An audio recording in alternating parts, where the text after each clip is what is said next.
La parole de Dieu atteint jusqu'à la division de l'âme et de l'esprit.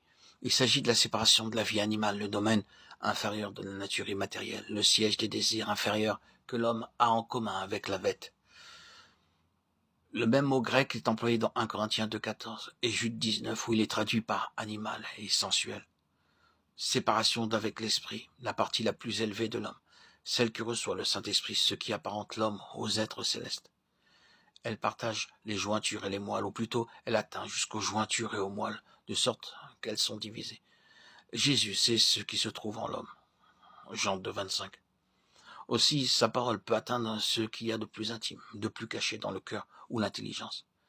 Rien ne pourrait se dérober à sa lumière, ni sentiment, ni pensée. Il différencie ce qui est spirituel de ce qui est charnel, animal. Il sépare l'esprit de l'âme. Proverbe 20, 27.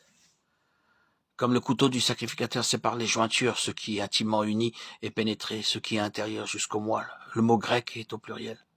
Ainsi, de la parole de Dieu qui divise ce qui est étroitement uni dans l'être immatériel, l'âme et l'esprit, pénétrant les recoins les plus cachés de l'esprit. La proposition jusqu'aux jointures et aux moelles est subordonnée à la précédente. Elle atteint jusqu'à la division de l'âme et de l'esprit. Dans une lettre adressée à des Hébreux, cette image est des mieux appropriée. Elle fait allusion à l'acte du sacrificateur, préparant, découpant l'holocauste pour l'autel, et illustre parfaitement cette séparation de l'âme d'avec l'esprit, laquelle fait apparaître ceux-ci tels qu'ils sont. Toutes choses sont nues et entièrement découvertes aux yeux de celui à qui nous devons rendre compte. La division de l'âme d'avec l'esprit correspond à la séparation des jointures qui, atteintes par l'épée, sont séparées, et l'esprit, ce qu'il y a de plus intérieur et caché, correspond au moelle. C'est Moïse qui travaille à la formation de l'âme, Christ à celle de l'esprit. L'âme entraîne avec soi le corps, l'esprit conduit, entraîne avec soi l'âme et le corps. La puissance de division de la parole, en même temps qu'elle reprend et châtie, guérit.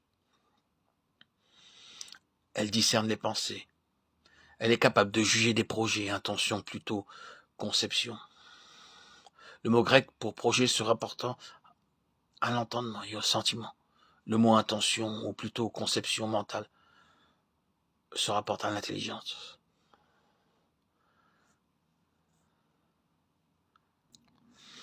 L'âme animale, dans Jude chapitre 19, est traduite par l'homme naturel dans 1 Corinthiens 2,14.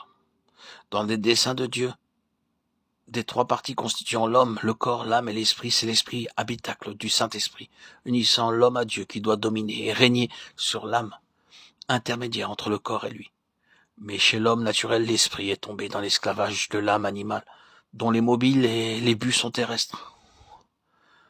L'homme charnel tombe encore plus bas, puisque chez lui, c'est la chair, l'élément inférieur, et essentiellement corruptible qui règne. Gens qui n'ont pas l'esprit, chez l'homme animal et chez l'homme naturel. Le Saint-Esprit ne demeure pas en l'esprit, de sorte que celui-ci n'a pas repris sa position normale. Il est donc comme inexistant.